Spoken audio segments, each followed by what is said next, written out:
Hello guys, welcome back to my channel. আজকের ভিডিওতে যে টপিকটা নিয়ে ডিসকাস করব সেটা হচ্ছে গতকাল রাত্রে একটা ইম্পর্টেন্ট ইভেন্ট ঘটে গেল পুরো পৃথিবীতে। সেটা হচ্ছে গোল্ড এবং সিলভার বেশ ব্যাপক পরিমাণে ক্র্যাশ করলো, রাইট? এক্ষেত্রে আমি ক্র্যাশ কথাটা ইউজ করছি ইন্টেনশনালি, কারণ লাস্ট 24 আওয়ার্সে মোটামুটি 31%-এর কাছাকাছি টপ থেকে সিলভার ফল করলো এবং উল্টো দিক থেকে গোল্ডও বেশ বড় পরিমাণ ফল করলো। বাট ফল করাটা যতটা না বেশি বেদনাদায়ক, তার থেকেও বেশি বেদনাদায়ক হচ্ছে এই মুহূর্তে পুরো পৃথিবী জুড়ে যে ঘটনাটা ঘটলো এই ক্র্যাশটার সময়।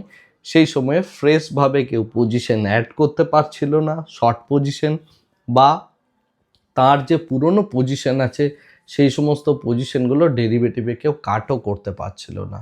এবং এই বিষয়টাকে টেকনিক্যাল গ্লিচ নামের আখ্যা দেওয়া হলো। বাট বেসিক্যালি পৃথিবীর সব থেকে বড় যে metal exchange, London metal exchange, সেই সময়ে সমস্ত রকম ট্রেডিং পর্যন্ত ফ্রিজ করে দিয়েছিল। উল্টো দিক থেকে দেখতে গেলে এইচএসবিসি মেটাল এক্সচেঞ্জ, সেটাও মোটামুটি মানে এইচএসবিসি সেও ট্রানজ্যাকশন সমস্ত কিছু বন্ধ করে দিয়েছিল। এবং তার সাথে আমাদের এমসিএক্সেও সেম পরিমাণ প্রবলেম অনেকেই অবজার্ভ করেছেন। তো বেসিক্যালি এই টেকনিক্যাল গ্লিচের জন্য পুরো বিষয়টাতে এতটা বড় পরিমাণের একটা ফল হলো। এটা টেকনিক্যাল গ্লিচ নাকি কোনো কনস্পিরেসি, সেটা ভগবানই জানেন। বাট যেটা ইম্পর্টেন্ট জিনিস সেটা হচ্ছে এই এত বড় ফল বা ক্র্যাশে পুরো পৃথিবী জুড়ে প্রায় $10 ট্রিলিয়ন কাছাকাছি পয়সা ওয়াইপড আউট, অর্থাৎ যারা শর্ট পজিশন বানিয়েছিলেন তাদের পকেটে চলে গেল এবং যারা লং পজিশনে ছিলেন তাদের কিন্তু এখানে স্কোয়ার অফ করতে দেওয়াও হলো না, রাইট? পুরো বিষয়টা আমরা মানডে আরও ভালো বেটারভাবে বুঝতে পারবো, কারণ মানডে আবার এই সমস্ত এক্সচেঞ্জগুলো ফুললি ফাংশনাল অবস্থায় আমরা পাবো। যেহেতু প্রাইস অনেকটা ফল করে গিয়েছে, তো নেক্সট প্রাইসের মধ্যে এই যে ভোলাটিলিটি বা মুভমেন্ট, সেগুলো প্রত্যেকটাই আমরা দেখতে পাবো। যেহেতু পুরো উইকেন্ড জুড়ে এই পুরো একটা নিউজ চলছে বা নিউজ ফ্লোট করছে, সুতরাং আমরা যে জিনিসটা মানডে দেখতে পাবো সেটা হচ্ছে আরও বড় পরিমাণের ভোলাটিলিটি গোল্ড এবং সিলভারের মধ্যে, রাইট? তো এই টাইপের মেটাল স্টকে যদি আপনি মানে পয়সা ইনভেস্ট করে থাকেন, সিলভারের ক্ষেত্রে সিলভার অনেকটা বেশি volatile compare to gold, but গোল্ডের ক্ষেত্রে প্রবলেম হওয়ার কথা নয়। তার কারণ হচ্ছে গোল্ড আপনার কারেন্সি ডেপ্রিসিয়েশনটাকেও ফ্যাক্টর করবে। সো ইন্ডিয়াতে বসে যদি আপনি ফিজিক্যাল গোল্ড হোল্ড করে থাকেন এবং ভাবছেন যে ওই প্রাইসটা ফার্দার আপনি পাবেন কি না, মানে ওই হাই প্রাইস বা টপ প্রাইসটা, সেটা ডেফিনেটলি আজ না হলেও 2-4 বছর 5 বছর পরে গিয়েও আপনি পাবেন। তার কারণ হচ্ছে আমাদের কারেন্সি ডেপ্রিসিয়েশন এবং তার সাথে সাথে আমরা ইন্টারন্যাশনালি গোল্ড প্রাইস আবার পুনরায় আবার আগের জায়গায় আসবে, রাইট? এটা নিয়ে কোনো সন্দেহই নেই, কারণ গোল্ড বা মেটাল মানে গোল্ডের ক্ষেত্রে বলছি, এটা এইভাবেই কাজ করে। এবং যেহেতু এর মানে কি বলবো, এটা একটা হেজিং ইনস্ট্রুমেন্ট হিসাবে কাজ করে, সো সেহেতু আপনি ফার্দার আবার এটার পিছনে আপনি পাবেন এই প্রাইস, সেটা নিয়ে কোনো ডাউট থাকা উচিত নয়। ডেফিনেটলি টাইম হরাইজনটা একটা ম্যাটার করবে, কারোর ক্ষেত্রে 5 বছর 10 বছর এরকম টাইম তো লাগতেই পারে, বাট আমি অতটাও বেশি টাইম বলছি না। আগামী দিনে যেরকম লেভেলের জিওপলিটিক্যাল আনসার্টেনটি যাবে তাতে ফার্দার আপরাইজ হওয়ার চান্সেস তো আছেই। যাই হোক, এটা গেল হচ্ছে মানে প্রথম কথা।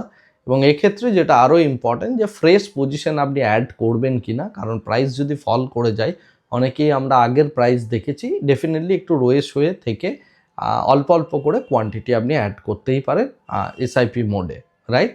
কিন্তু লামসাম ইনভেস্টমেন্টের জন্য আমি বলবো একটু মানে ডিলে করা উচিত। যখন ওপরেও গিয়েছিল সেই সময় আমি একই কথাই বলছিলাম যে মার্জিন অফ সেফটি অনেক কম। মার্জিন অফ সেফটি যদি কম থাকে তাহলে সেক্ষেত্রে লামসাম ইনভেস্টমেন্ট করাটা কিন্তু উচিত নয়। ওকে, সেক্ষেত্রে আপনি ছোট ছোট ইনভেস্টমেন্ট করতে পারেন বা ধীরে ধীরে জিনিসটাকে অ্যাকুমুলেট করলেও করতে পারেন। এনিওয়ে, তো এটা গেল গোল্ড এবং সিলভারের মানে পার্সপেক্টিভ থেকে। তবে সিলভারের যেরকম ভোলাটিলিটি আছে, তো সেক্ষেত্রে সিলভারের ক্ষেত্রে বিষয়টা অনেকটা ডিফিকাল্ট হতে পারে আগামী দিনের জন্য। ওকে, যাই হোক, বাট কালকের জন্য আমাদের সব থেকে ইম্পর্টেন্ট ইভেন্ট আসতে চলেছে বাজেট। এবং বাজেটের জন্য আমি আজকে কতগুলো স্টকের কথা বলছি বা শেয়ারের কথা বলছি, যেগুলোর দিকে আমার মূলত ফোকাস থাকবে আগামীকালের। প্রথম যে জিনিসটার ওপর আমার ফোকাস থাকবে এবং আমার ধারণা এই সমস্ত কোম্পানিগুলোর মধ্যে আমি রাইজ বা ফল কিছু একটা দেখতেই পাবো এবং ইন্ট্রাডে বেসিসে পয়সা বানানো যাবে, সেটা হচ্ছে এএমসি কোম্পানি, অর্থাৎ অ্যাসেট ম্যানেজমেন্ট সার্ভিসেস যারা প্রোভাইড করে সেই সমস্ত কোম্পানিগুলো মধ্যে কিন্তু কালকে একটা বড় রকমের বাড়ার বা ফল করার চান্সেস আছে। বাড়ার বা ফল করার চান্সেস আমি কেন বলছি, তার কারণ হচ্ছে যে এটা সম্পূর্ণভাবে ট্যাগড হবে নির্মলা সীতারামন কি বলছেন তার উপর। যদি এলটিসিজি, এসটিসিজি বা এসটিটি কোনো রকমের ট্যাক্স কাট হয় রিলেটেড টু শেয়ার মার্কেট, তাহলে কিন্তু আপনি এএমসি কোম্পানিগুলো এবং সিডিএসএল, এমসিএক্স, বিএসসি এই সমস্ত শেয়ারগুলোর দিকে নজর রাখার চেষ্টা করবেন। এইগুলোর মধ্যে কিন্তু হঠাৎ করে বাড়ার একটা চান্সেস তৈরি হয়ে যাবে। ওকে, এটা কিন্তু আমি পুরোটাই বলছি আমার ইন্ট্রাডে বেসিস ভিউ। সুতরাং আপনি 5 মিনিট 10 মিনিটের মধ্যে বড় বড় ফ্ল্যাকচুয়েশনস দেখতে পাবেন বলে আমি অ্যাটলিস্ট এক্সপেক্ট করছি, যদি নির্মলা সীতারামন এটা বলেন। যদি ওটা উনি না বলেন, তাহলে এইগুলোর মধ্যে কিন্তু একটা ফল করার প্রবণতা তৈরি হতে পারে, 1 নাম্বার। সেকেন্ড যে জিনিসটার দিকে আমার নজর থাকে প্রত্যেক বছর বাজেটেও, আগের বছরও সেম জিনিসটা আমি বলেছিলাম, সেটা হচ্ছে আভান্তি ফিড। আভান্তি ফিড আমার প্রচণ্ড ফেভারিট একটা শেয়ার। শ্রিম প্রোডাকশন করে এই কোম্পানিটা, অর্থাৎ চিংড়ি মাছ।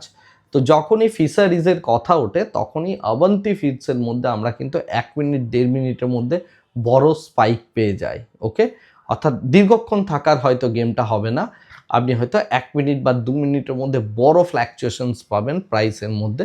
এবং যদি আপনি অর্ডার পাঞ্চিং ঠিকভাবে জানেন, ওই প্রাইসের মুভমেন্টটা কিন্তু আপনি ওখানে ক্যাপচার করতে পারবেন। ওকে, জেনারেলি প্রত্যেক বছর বাজেটের সময় আমি আইটিসি বা এই টাইপের শেয়ারগুলোর দিকে নজর রাখি, কারণ সিগারেটের প্রাইস যদি বাড়া কমা করে বা তার উপর ট্যাক্সেস যদি বাড়া কমা করে, তাহলে সেক্ষেত্রে এইগুলোর উপরে কিন্তু একটা ইম্প্যাক্ট পড়ে।